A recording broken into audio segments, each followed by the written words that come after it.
My topic for today is dogs and children. I'm Dr. Paul.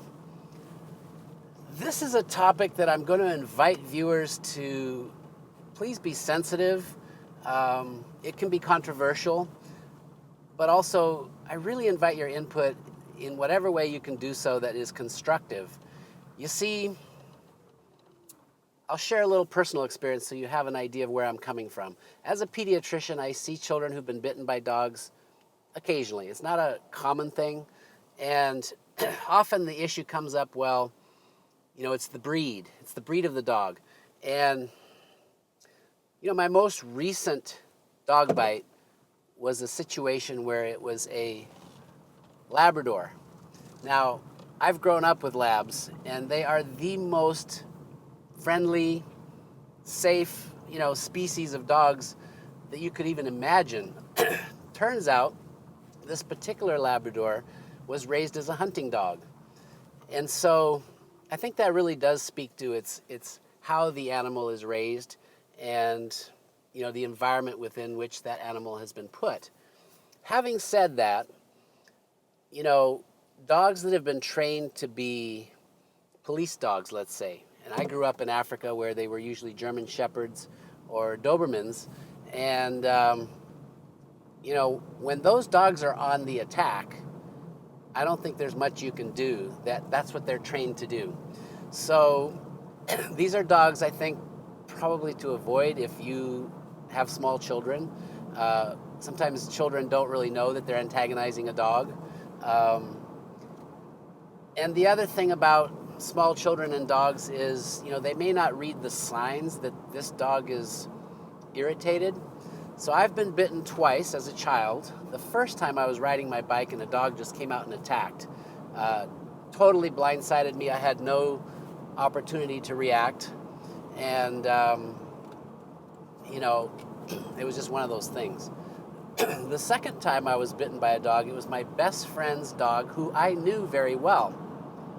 But I was young. I was probably 8 or 9 years old. What I didn't realize was the situation was unique. This dog had just had a litter of puppies. She was in her litter box, so to speak, and I was reaching in to pet one of the puppies. Well, maternal instinct kicks in. I was bit, and you can't blame the dog for that. Maternal instinct is huge when it comes to protecting your young ones, and this is true for dogs or any animal. So again, parents, you need to have that wisdom not to put your children in a situation where the dog is either protecting its food, that's the other instance where you're pretty likely to get bitten, or protecting its puppies. So I think in general, if a dog is sort of on the edge of perhaps attacking or not, your best approach is not to run, just to not make eye contact and very nonchalantly sort of move away. I'm not a dog expert, so I would love feedback from those of you who are, as far as whether or not that's good advice or not. It's worked for me, when I'm jogging in the community. Occasionally these situations come up where dogs are, questionable.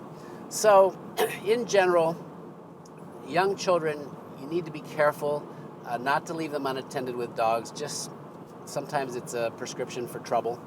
The other thing is, even though I've made it quite clear that it isn't necessarily the species, I'll give you one other example of where, sometimes it does make a difference. We were enamored with the wolf hybrid. And so at one point, my wife really wanted a wolf hybrid.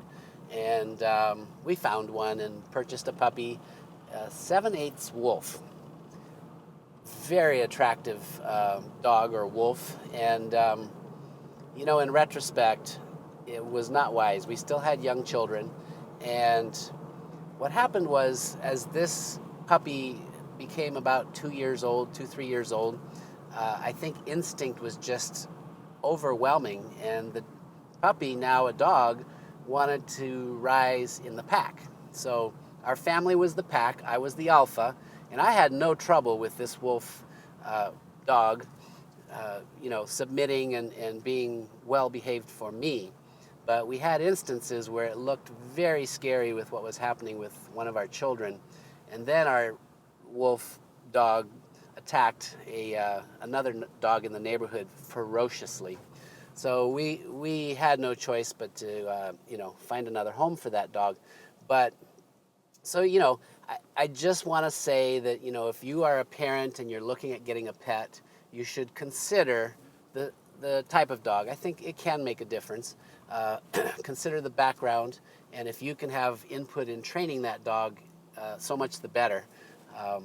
And then I guess one last little caveat is if you're about to get a dog for the first time for your family, and your family or your child may have allergies, you might want to have your child checked first, because it's such a tragedy to bring a dog into the home, your child develops worsening asthma, and you have to get rid of the dog that's now become part of the family.